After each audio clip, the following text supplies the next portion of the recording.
नमस्ते दोस्तों, मैं राकेश आप सभी का स्वागत करता हूँ आज की इस नए वीडियो में। दोस्तों आज हम दो एंगल के बारे में बताने वाले हैं। ये होगा कॉम्प्लीमेंट्री एंगल। नमस्ते दोस्तों, मैं राकेश आप सभी का स्वागत करता हूँ आज की इस नए वीडियो में।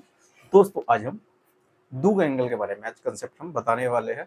कॉम्प्लीमेंट्री एंगल और सप्लीमेंट्री एंगल किसे कहते हैं, फिर उसका कंसेप्ट पहले बताएंगे, उस कंसेप्ट पर कुछ सवाल कुछ प्रैक्टिस हम करवाएंगे। पहले समझते हैं ज्योमेट्री का एक छोटा सा टॉपिक है कॉम्प्लीमेंट्री एंगल और सप्लीमेंट्री एंगल। ठीक है, पहले समझते हैं कॉम्प्लीमेंट्री एंगल किसे कहते हैं, यानी जिसे हिंदी में कहते हैं संपूरक यानी पूरक कोण या कोटि पूरक कोण कहते हैं कॉम्प्लीमेंट्री एंगल।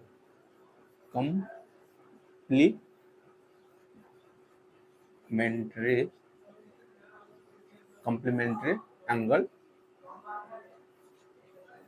जिसे हिंदी में क्या कहते हैं तो कोटि पूरक कोटि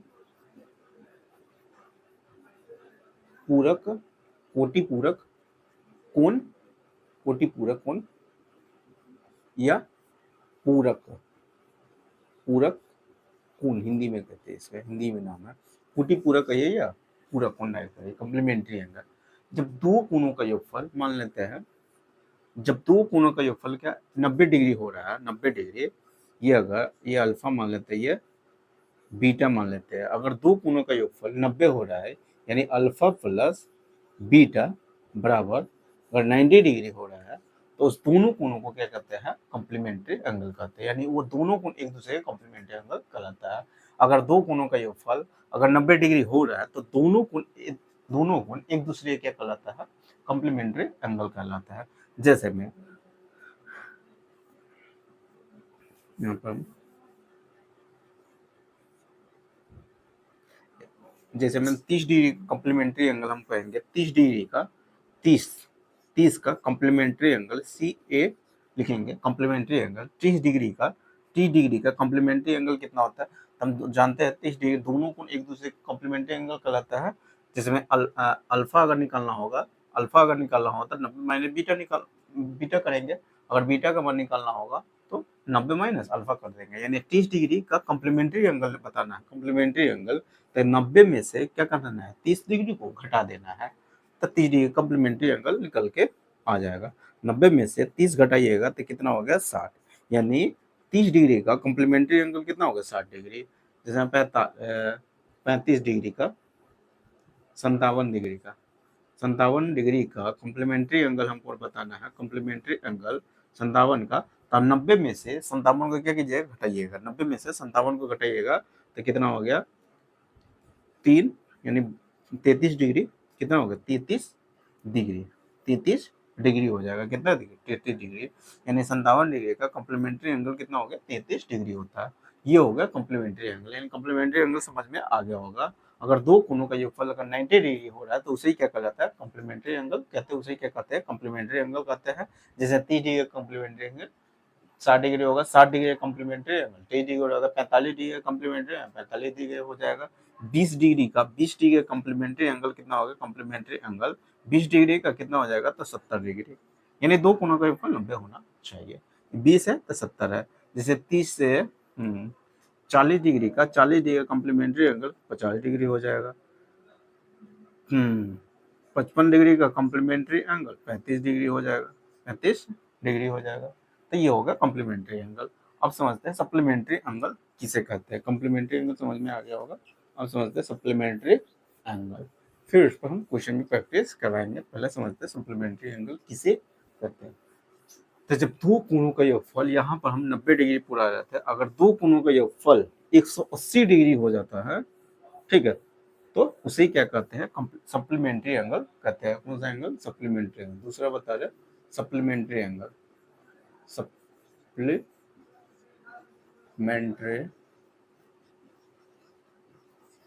एंगल यानी संपूरक कोण हिंदी में कहते हैं संपूरक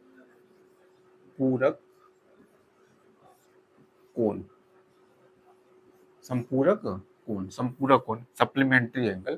संपूरक कोण किसे कहते हैं जब दो कोणों का योगफल 90 डिग्री हो रहा है, यानी अल्फा प्लस बीटा का मान अगर 180 डिग्री हो रहा है, 90 ना 180 डिग्री हो रहा है, तो उस दोनों कोणों को वही कोण क्या कहलाता है संपूरक कोण कहलाता है। यानी दो दोनों कोण एक दूसरे का क्या कहलाता है, संपूरक कोण कहलाता है।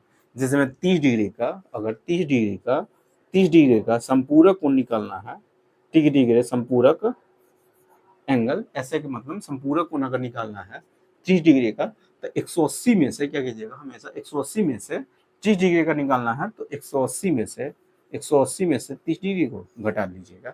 जितना डिग्री का संपूरक कोण अगर पूछ रहा है, कॉम्प्लीमेंट्री एंगल पूछ रहा है, तो 180 में से उतना हमेशा घटाइएगा। तो 30 डिग्री का संपूरक कोण कितना हो गया, 30 डिग्री का संपूरक कोण हो जाएगा कितना, 150 डिग्री हो गया। जैसे में 50 डिग्री का संपूरक कोण यानी सप्लीमेंट्री एंगल, 50 डिग्री का सप्लीमेंट्री एंगल कितना हो जाएगा, तो 180 में से 50 डिग्री के घटाइएगा, 50 डिग्री कोण करके घटा लीजिएगा, 180 में से 50 घटाइएगा तो कितना हो गया, 130 डिग्री हो गया, 130 डिग्री। जैसे में 60 डिग्री का संपूरक कोण सप्लीमेंट्री एंगल निकालना है, तो 180 में से 60 घटाइएगा, तो 180 में से 60 घटाइएगा तो कितना हो गया, 120 हो गया। यानी सप्लीमेंट्री एंगल में समझ में आ गया होगा। सप्लीमेंट्री एंगल कैसे कहते हैं, जब दो कोणों का योगफल 180 डिग्री हो रहा है तो उसे क्या कहलाता है, सप्लीमेंट्री एंगल कहते हैं। उसे क्या क्या कहते हैं, सप्लीमेंट्री एंगल कहते हैं। और दोनों कोण एक दूसरे का कहलाता है, सप्लीमेंट्री एंगल कहलाता है। कॉम्प्लीमेंट्री और सप्लीमेंट्री एंगल समझ में आ गया होगा। अब इसी कंसेप्ट बेस पर कुछ सवाल प्रैक्टिस करवा रहे, पहले सुन मिटा देते हैं। देखिए पहला क्वेश्चन क्या कर रहा है, इसी कंसेप्ट बेस पर कर रहा है। एक कोण का मान उसके कोटि पूरक कोण से 18 डिग्री कम है, तो कोण का मान आपको ज्ञात करना है। एक कोण का मान उसके कोटि पूरक, मान लेते वो कोण अल्फा है, उसका कोटि पूरक कोण से वो क्या है, कोटि पूरक कोण से वो क्या है, 18 डिग्री कम है। तो एगो अल्फा है, तो एगो होगा अल्फा प्लस बीटा। अल्फा है, इसका कॉम्प्लीमेंट्री एंगल मान लेते हैं 90 माइनस, जैसे में दो कोणों का योगफल अगर 90 डिग्री होता है तो उसे क्या कर लेते हैं, कॉम्प्लीमेंट्री एंगल हम कहते हैं। कॉम्प्लीमेंट्री एंगल कहते हैं कॉम्प्लीमेंट्री। तो बोला एक कोण का मान उसके कोटि पूरक कोण से 18 डिग्री कम है, कोटि पूरक कोण से 18 डिग्री कम है। तो एगो एंगल अल्फा मान लेते हैं, एगो angle alpha plus 18 degree, alpha plus 18 degree. एगो कोण अल्फा माने हैं तो दूसरा कोण अल्फा प्लस 18 डिग्री हो जाएगा, अल्फा। ये हो गया अल्फा, और इसके कोटि पूरक कोण से 18 डिग्री क्या है, ये कम है। तो अल्फा है, इसका कोटि पूरक अल्फा प्लस 18 हो जाएगा, उससे क्या है, 18 डिग्री कम हो रहा है कि नहीं।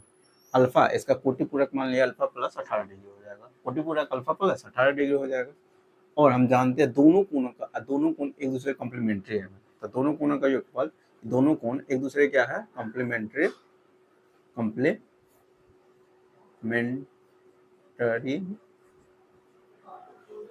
एंगल है, कॉम्प्लीमेंट्री एंगल है। तो दोनों कोणों का योगफल कितना होना चाहिए, 90 डिग्री होना चाहिए।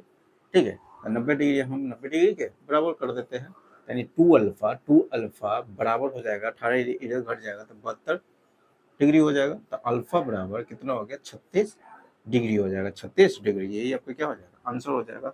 और दूसरा परिभाषा से अगर बनाना चाहते हैं तो एक कोण का मान उसके कोटि पूरक, तो कोटि पूरक अल्फा अगर माने, एक कोण का अल्फा अगर मान लेते हैं, इसका कोटि पूरक कितना हो जाएगा, 90 माइनस अल्फा, और उससे ये 18 डिग्री क्या है, कम है।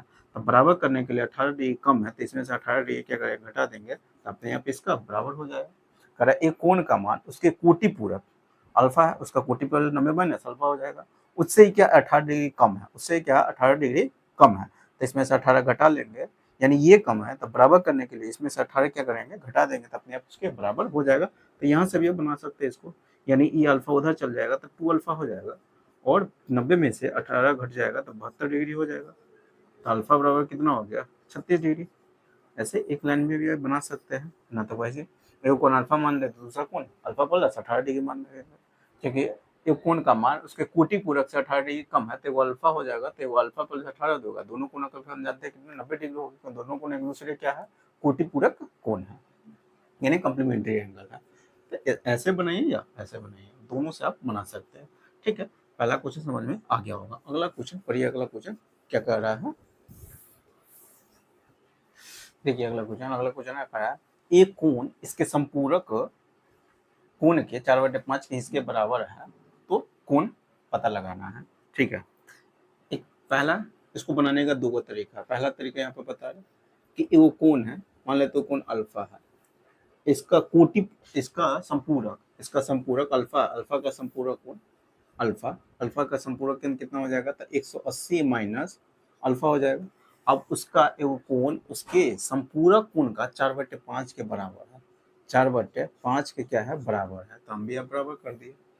ये कोण है उसके संपूरक कोण के 4/5 के बराबर है, तो बराबर कर देते हैं। अब यहाँ से 5 उधर चल जाएगा, 5 उधर, 5 अल्फा, ये 4 अल्फा गुना हो जाएगा, तो इसमें वो 9 अल्फा हो जाएगा, कितना, 9 अल्फा बराबर हो जाएगा 180 इंटू 4, 4 से गुना करेंगे, 4 से इसमें भी गुना होगा, इसमें भी गुना होगा, यहाँ से 9 दूना ही कटेगा, 9 दूना 18 यानी 20 मरतबे, तो अल्फा का मान कितना हो गया, 80 डिग्री हो जाता, 80 अल्फा का मान पूछा हुआ था, कोण का मान पता लगाना है। ये हो गया पहला तरीका बनाने का। दूसरा तरीका भी इसको बनाने का वो तरीका है, ठीक है। जो कोण है उसका संपूरक कोण, उसका संपूरक कोण का 4/5 हिस्से के बराबर है, तो कोण संपूरक कोण मान लेते हैं, संपूरक कोण को अगर हम 5x मानेंगे, 5x, तब 5 का संपूरक कोण, एगो कोण है उसका संपूरक कोण को ही हम मान लेते हैं 5x, तो अब इसका 4/5 करेंगे, इसका 4/5 करेंगे तो वो कोण निकल के आ जाएगा कितना, 5 से 5 कट जाएगा, तो वो कोण निकल के कितना आएगा, 4x आ जाएगा, तो वो 4x हो गया, आएगो 5x हो जाएगा, 5x। ये कोण है 4x, इसका संपूरक कोण हो गया कितना, 5/4 यानी 5x हो गया। अब इस दोनों कोणों का हम जानते हैं, दोनों कोणों का ये, दोनों कोण एक दूसरे के संपूरक कोण है, एक दूसरे क्या है, संपूरक कोण, दोनों कोणों का योगफल कितना है, तो 180 होना चाहिए, ठीक है। तो 9x बराबर कितना हो गया, देखिए वो कोण कितना माने हुए 4x है, उसका संपूरक कोण 5x है, तो कोण आपको पता लगाने है, 4x का मान निकालना होगा, यहाँ से 9x का मान निकल के आ जाएगा, 9x का मान कितना हो गया, तो 180, तो x का मान निकल के आ गया कितना, 20 डिग्री, 20 डिग्री यानी 4x का मान यहाँ से निकल के आ जाएगा, 4x का मान कितना हो गया, 4x का मान यहाँ से, हाँ 4x का मान कितना हो गया, तो x का मान 20 डिग्री, 4x का मान कितना, 80 डिग्री हो जाएगा, तो यही आपके क्या हो जाएगा, आंसर हो जाएगा। ये वो बनाने का तरीका ये हो गया, ठीक है। वो कोण हम मान लेते हैं 4x है, इसका संपूरक कोण कितना हो गया, 5x। अब इसी का ना कोण, वो कोण है उसका संपूरक कोण का अगर 4/5 करेंगे तो वो कोण निकल के आ जाएगा, 4/5 के बराबर। कोण है उसके संपूरक कोण का 4/5 के बराबर है, तो यहाँ से निकल के आ जाएगा 4x, तो वो कौन सा कोण है, तो 4x हो जाएगा, क्योंकि ये कोण है उसका संपूरक कोण का 4/5 के बराबर है, तो संपूरक कोण अगर ये मान हुए है 5x, जो नीचे रहता है उसी को मान लिया हुआ है, उसी के सापेक्ष बोला हुआ था, इसलिए उससे नीचे वाला कोण मान लेते संपूरक कोण। आपको 4x का मान पता करना था। यहाँ से ये भी क्वेश्चन समझ में आ गया होगा। अगला क्वेश्चन पढ़िए, अगला क्वेश्चन क्या कर रहा है, देखिए अगला क्वेश्चन कह रहा है किसी कोण का संपूरक कोण उस कोण के 5 गुने से 12 डिग्री कम है, तो मूल कोण का कोटि पूरक कोण ज्ञात करना है। किसी कोण का संपूरक कोण, मान लेते हो कोण अल्फा है, इसका संपूरक कोण ये अल्फा, इसका संपूरक कोण उस कोण के 5 गुने से 12 डिग्री क्या कम है, तो 12 घटा दिए। कोण है उसका संपूरक कोण सप्लीमेंट्री एंगल उस कोण के 5 गुने से 12 डिग्री कम है, तो 12 डिग्री कम कर दे। अब दोनों कोणों का योगफल कितना होना चाहिए, 180 डिग्री होना चाहिए, ठीक है। यहाँ से निकल के आएगा 6 अल्फा, ये 12 इधर आ जाएगा तो 192 हो जाएगा, तो अल्फा का मान यहाँ से निकल के आ जाएगा, अल्फा का मान कितना आ गया, 36 18 6 दूना 12, अल्फा का मान 12 आ गया, यानी 32 डिग्री आ गया। तो कोण यही माने हुए थे, यही कोण है। अब इसका सप्लीमेंट्री यानी कॉम्प्लीमेंट्री एंगल बताना है, अल्फा का इसका क्या बताना है, कॉम्प्लीमेंट्री एंगल, यानी अल्फा का यानी 32 डिग्री का कॉम्प्लीमेंट्री एंगल कितना हो गया, तो 90 माइनस 32 बता देना है, 90 माइनस 32 करिएगा तो कितना हो गया, 90 माइनस 32 हो गया 58 डिग्री, यानी 58 डिग्री, यही आपका क्या हो जाएगा, आंसर हो जाएगा, कोई दिक्कत नहीं। एक वो तरीका ये होगा। दूसरा तरीका से भी इसको हम बना सकते हैं, तो तरीका बता रहे किसी कोण का संपूरक कोण, तो कोण हम अल्फा मान लियो, कोण अल्फा मान लिया, इसका संपूरक कोण कितना हो जाएगा, 180 माइनस अल्फा। किसी कोण का संपूरक कोण उस कोण के, कोण अल्फा माने वो उस कोण के 5 गुने से 12 डिग्री कम है, कौन संपूरक कोण उस कोण के 5 गुने से 12 डिग्री क्या है, कम है, तो 12 डिग्री घटा दिए तो अपने आप ही बराबर हो जाएगा। तो यहाँ से आप करिएगा अल्फा इधर आ जाएगा तो 6 अल्फा हो जाएगा, ये उधर जाएगा तो 192 हो जाएगा। यहाँ से अल्फा का मान कितना हो गया, तो वही 32 डिग्री। तो इसका संपूरक कोण पता लगाना था जी, कॉम्प्लीमेंट्री एंगल तो 90 माइनस 32 तो कितना 58 डिग्री हो जाएगा। यही आपका आंसर हो जाएगा। ये भी वो तरीका है बनाने का। ये पहला तरीका, दूसरा तरीका से भी सवाल को आप सॉल्व कर सकते हैं। ठीक।